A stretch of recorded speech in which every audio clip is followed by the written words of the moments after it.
கர்த்தராகிய இயேசு கிறிஸ்துவின் வல்லமையுள்ள நாமத்தினாலே உங்களுக்கு கிருபையும் சமாதானமும் உண்டாவதாக. இப்பொழுது நாம் ஏசாயா தீர்க்கதரிசன புத்தகம் 49வது அதிகாரம் 5வது வசனத்தை பார்க்கலாம். யாக்கோபை தம்மிடத்தில் திருப்பும்படி நான் தாயின் கர்ப்பத்தில் இருந்தது முதல் கர்த்தர் நமக்கு தாசனாக என்னை உருவாக்கினார். இஸ்ரவேலோ சேராதே போகிறது. ஆகிலும் கர்த்தருடைய பார்வையில் கனமடைவேன். என் தேவன் என் பலனாய் இருப்பார். ஆமென். ஏசாயா தீர்க்கதரிசி சொல்றாரு, யாக்கோபை தம்மிடத்தில் திருப்பும்படி நான் தாயின் கர்ப்பத்தில் இருந்தது முதல் கர்த்தர் என்ன பண்ணாரு? தமக்கு தாசனாக என்னை உருவாக்கினார். அப்போ யாக்கோபு தன்னிடத்தில் திரும்பணும்னு சொல்லி ஆண்டவர் சொல்கிறார். யாக்கோபுனா தேவனுடைய பிள்ளைகள். தேவனுடைய பிள்ளைகள் தன்னிடத்தில் திரும்ப வேண்டும் என்று யார் எதிர்பார்க்குறாரு? தேவன் எதிர்பார்க்குறார். அப்போ உண்மையான ஒரு திரும்புதல், மனம் திரும்புதல் தேவனுடைய பிள்ளைகளிடத்தில் இல்லைன்றது தான் அப்போ இந்த இடத்துல சொல்லப்பட்டிருக்கு. அவர் சொல்கிறார், ஏசாயா தீர்க்கதரிசி என்னை தாயின் கருவிலே உருவாக்கினார். எதற்காக? தேவன் என்ன பண்ணணும்?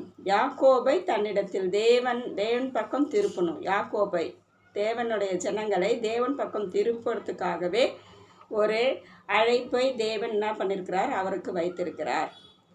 அதுதான் அவருடைய அழைப்பு திட்டம். எல்லாமே தாயின் கருவில் உருவாக்கியே அந்த திட்டத்துக்காகவே தேவன் என்ன பண்ணியிருக்கிறார்? அவரை உருவாக்கி இருக்கிறார். இதுலேருந்து என்ன தெரியுது? அப்போ உண்மையான மனம் திரும்புதல் யாரிடத்தில் இல்லை? தேவனுடைய பிள்ளைகளிடத்தில் இல்லை. தேவனுடைய பிள்ளைகள் என்ன பண்ணல?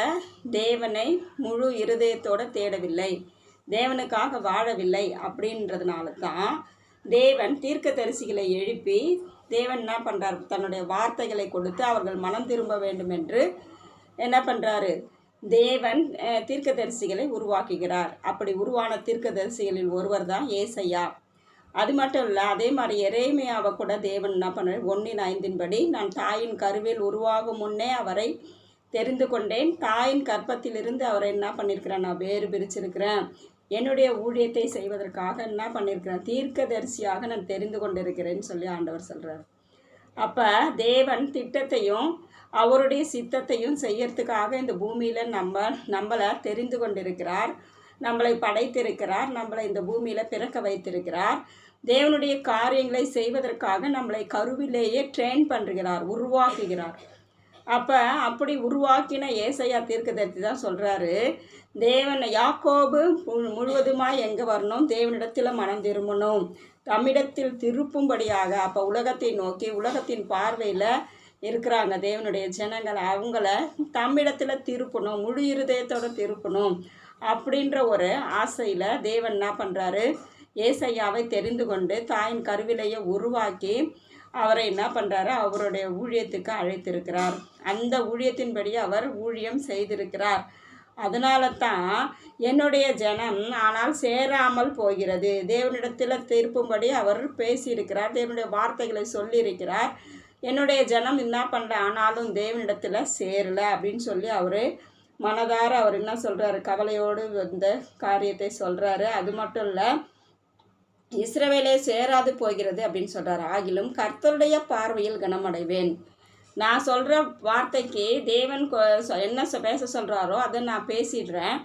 அந்த வார்த்தைக்கு செவி கொடுக்கலன்னா பரவாயில்ல, என்னுடைய வார்த்தைக்கு செவி கொடுக்கலன்னா, என்ன கனம் பண்ணலன்னா பரவாயில்ல, ஆனால் தேவனுடைய பார்வையில் நான் கனமாக இருக்கிறேன் அப்படின்னு சொல்லி அவர் என்ன பண்ணுறார்? சொல்கிறார். அது மட்டும் இல்லை, நான் என்ன பண்ணியிருக்கிறேன்? என் தேவன் என் பலனாயிருக்கிறார். அப்போ இப்படி தேவனுடைய வார்த்தைகளை சொல்லி தேவனுடைய பிள்ளைகள் அதற்கு செவி கொடுக்காமல் கீழ்ப்படியாமல் அவங்க மனம் போன போக்கில் அவங்க போய் கொண்டு இருக்கிறத பார்க்குற அந்த ஏசாயா தீர்க்கதரிசி என்ன சொல்கிறாரு?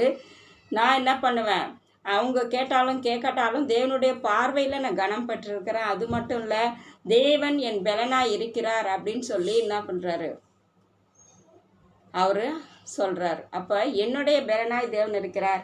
அவர் ஊழியம் செஞ்சு களைச்சி போய் தேவனுடைய பிள்ளைகள் அவர் வார்த்தையை கேட்காதபடிக்கு இப்படி இருக்கும்போது அவர் மனதளவில் சோர்வடைஞ்சு பலனில்லாத சமயத்தில் தேவன் என் பலனாக இருக்கிறார் சொல்லி அவர் என்ன பண்ணுறார்? சொல்கிறார்.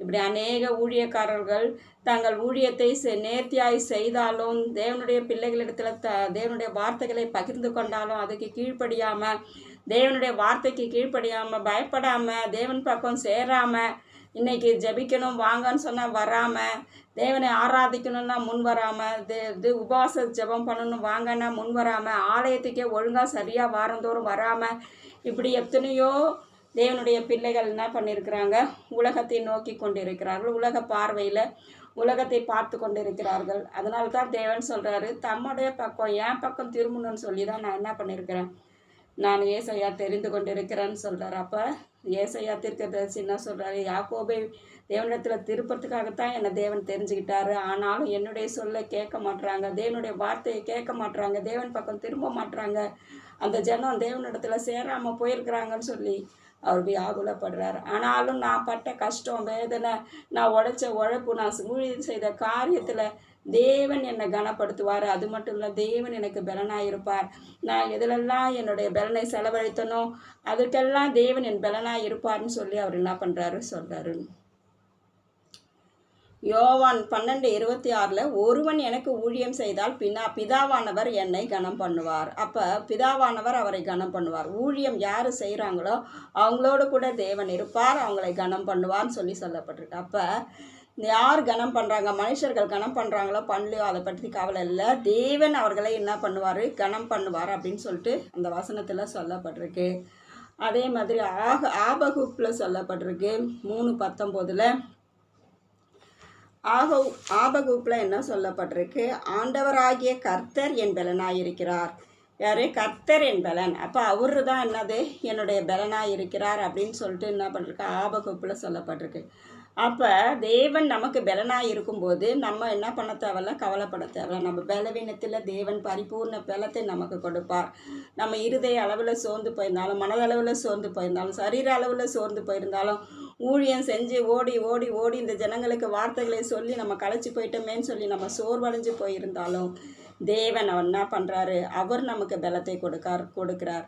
அப்போ நம்ம என்ன பண்ண தேவையில்ல, கலங்க தேவையில்ல. நாம் உழைத்த உழைப்புக்கு விருதா என்று நம்ம நினைக்க தேவையில்ல.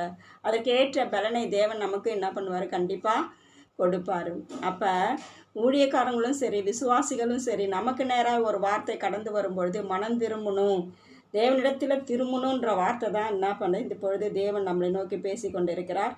யாக்கோபை தம்மிடத்தில் திருப்பணும், யாக்கோபை தன் ஜனங்களை தன்னிடத்தில் திருப்பணும்னு சொல்லிட்டு தான் ஊழியக்காரர்களை தேவன் என்ன பண்ணியிருக்கிறார், ஏற்படுத்தியிருக்கிறார். வார்த்தைகளை அவர்களிடத்தில் கொடுத்திருக்கிறார். அந்த வார்த்தையை ஜனங்களிடத்தில் கொடுக்கும்படிக்கு தான் ஊழியக்காரர்களை தெரிந்து கொண்டிருக்கிறார்.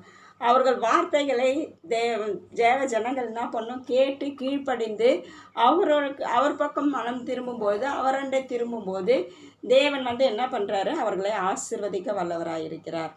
அப்போ நாம் ஊழியக்காரராகட்டும், விசுவாசிகளாகட்டும், யாராகட்டும், தேவனுடைய வார்த்தை கடந்து வரும்போது அந்த வார்த்தையை கேட்டு அதன்படி கீழ்ப்படிஞ்சு நம்ம நடப்போம்னா தேவன் நம்மளை என்ன பண்ணுவார், ஆசீர்வதிப்பார். இப்போ அவர் எதிர்பார்க்குற ஒரே ஒரு காரியம் மனம் திரும்பணும், அவர் பக்கம் நம்ம முழுசாக திரும்பணும், நம்ம இருதயம் முழு இருதயமாக நம்ம அவர் பக்கம் திரும்பணுன்றது தான் தேவனுடைய ஆசையாக இருக்குது. அதை நம்ம கீழ்ப்படிஞ்சு நம்ம செய்யும்போது தேவன் நம்மளை ஆசீர்வதிப்பார். நம்ம இருதயத்தில் நம்ம ஆவியில் நம்ம ஆண்டவர் பக்கம் முழுசாக மனம் திரும்பணும்னு தான் நினைப்போம், ஆனாலும் நம்ம மாம்சம் என்ன பண்ணும், அதை தடுக்கும். அப்போ நம்ம ஆவியில் நம்ம அதிகமாக எழும்பி நம்ம பிரகாசிக்கும்பொழுது மாம்ச கிரியைகள் எல்லாம் நம்மளை விட்டு அழிந்து போகும். தேவனிடத்தில் நம்ம சேரணும், முழுசாக மனம் திரும்பணும்னா தேவன் நமக்கு உதவி செய்யணும், நமக்கு ஒத்தாசையாக இருக்கணும். அப்போ பரிசுத்த ஆவியினுடைய துணை கொண்டு நம்ம ஜெபிக்கும்பொழுது, தேவ சமூகத்தில் காத்திருக்கும் பொழுது தேவனுடைய சித்தத்தை நாம் செய்கிறவர்களாக நம்ம என்ன பண்ணுவோம், மாறுவோம். அப்போ இந்த வசனத்தின்படி தேவன் ஆசீர்வதிக்க வேண்டும், அதற்காக நம்ம ஜெபிக்கலாமா? ஸ்தோத்திரம் ஆண்டவரே, நன்றியோடு கூட துதிக்கிறேனப்பா. ஏசாயா 49:5 வசனத்தின்படி யாக்கோபை தம்மிடத்தில் திருப்புவதற்காக ஸ்தோத்திரம் ஆண்டவரே. அப்பா, நாங்கள் தேவ ஜனங்களாகி எங்களை உம்மிடத்தில் திருப்புவதற்காக ஏசாயா தீர்க்கதரிசியை என் தாயின் கருவிலேயே உருவாக்கினீர் அப்பா. ஆண்டவரே, அவர் வார்த்தையை அப்பா ஜனங்கள் கேட்காது போனதால் ஆண்டவரே, அவருடைய ஆனாலும் ஆண்டவரே, அவர்கள் மக்கள் அவர்களை கனவீனப்படுத்தினாலும் ஆண்டவரே சோத்திரம் அப்பா, நீர் அவர்களை கனப்படுத்தி இருக்கிறீர், அவரை அப்பா பலப்படுத்தி இருக்கிறீர், அதற்காய் சோத்திரம். அதுபோல் ஆண்டவரே நாங்கள் அப்பா உம்முடைய வார்த்தைகளை சொன்னாலும் ஜனங்கள் கேட்காதிருக்கிற காரியத்தை மன்னியும் அப்பா. ஆண்டவரே நாங்களும் அப்பா உம்முடைய கரத்தில் ஒப்பு கொடுக்குறோம். எங்களையும் ஆண்டவரே சோத்திரம், நாங்கள் கேட்காத காரியங்களை, தவறுகளை, குற்றங்களை, குறைகளை மன்னிக்கும்படிக்காக செபிக்கிறோம். நாங்கள் முழு இருதயத்தோடு மனம் திரும்பி உம்மண்டை கிட்டி சேர எங்களுக்கு உதவி செய்யுங்க. நாங்கள் ஆசைப்படுறோம்ப்பா, வாஞ்சிக்கிறோம். அந்த அப்பா நீங்கள் அப்பா எங்களை ஆசீர்வதிக்கும்படிக்காக செபிக்கிறோம். ஆண்டவரை உம்மண்டை நாங்கள் கிட்டி சேரணும் ஐயா. ஆண்டவரை மனம் திரும்பணும், உம்மிடத்திலே நாங்கள் திரும்பணும். உலகத்தை நோக்கி ஓடிக்கொண்டிருக்கக்கூடாது, உம்மண்டை திரும்பணும் அப்பா. எங்களுக்கு உதவி செய்யுங்க ஆண்டவரே. உலகத்து மனிதர்களுக்கும் எங்களுக்கும் பிரிவினை உண்டு ஆண்டவரே சோத்திரம் அப்பா. ஆண்டவரே எங்களை பிரித்தெடுத்த தேவன், எங்களை தெரிந்தெடுத்த தேவன், தாயின் கருவிலேயே உருவாக்கின தேவன் அப்பா. உம்முடைய சித்தத்துக்கு எங்களை ஒப்பு கொடுக்கிறோம். எங்கள் ஆவி ஆத்மா சரீரத்தை ஒப்பு கொடுக்கிறோம். ஆவியானவரே எங்களை நடத்தும்படி காய்ச்சபிக்கிறோம் அப்பா. ஆண்டவரே சோத்திரம் அப்பா, சோத்திரம். நாங்கள் இனி எது செய்தாலும் உடைய சித்தத்தின்படி செய்ய எங்களுக்கு உதவி செய்யுங்க ஆவியானவரே. எங்களுடைய கரத்தை பிடித்து நடத்துங்கான செபிக்கிறோம். அந்த வசனத்தின்படியாக நீர் எங்களை ஆசீர்வதிங்க ஆண்டவரே சோத்திரம். எத்தனையோ ஊழியக்காரர்கள் அப்பா ஊழியம் செய்தும் அப்பா அதற்கேற்ற பலனை அடையாமல் இருக்கிறார்களப்பா. ஆனாலும் நீர் அவர்களுக்கு பலனாய், நீர் அவர்களுக்கு கனமாயிருப்பதற்காக சோத்திரம் ஆண்டவரே. ஆண்டவரே நாங்கள் அப்பா உம்முடைய சித்தத்தை செய்ய, உம்முடைய எங்களுக்கு நேராக வருகிற வார்த்தைக்கு கீழ்ப்படிந்து அதன்படி நடக்க உம்மை முழு இருதயத்தோடு தேட தேவாவியானவர் எங்களுக்கு ஒத்தாசை செய்வீராக. அப்படி செய்ய போகிற கிருபைகளுக்காய் நன்றி செலுத்துகிறோம்.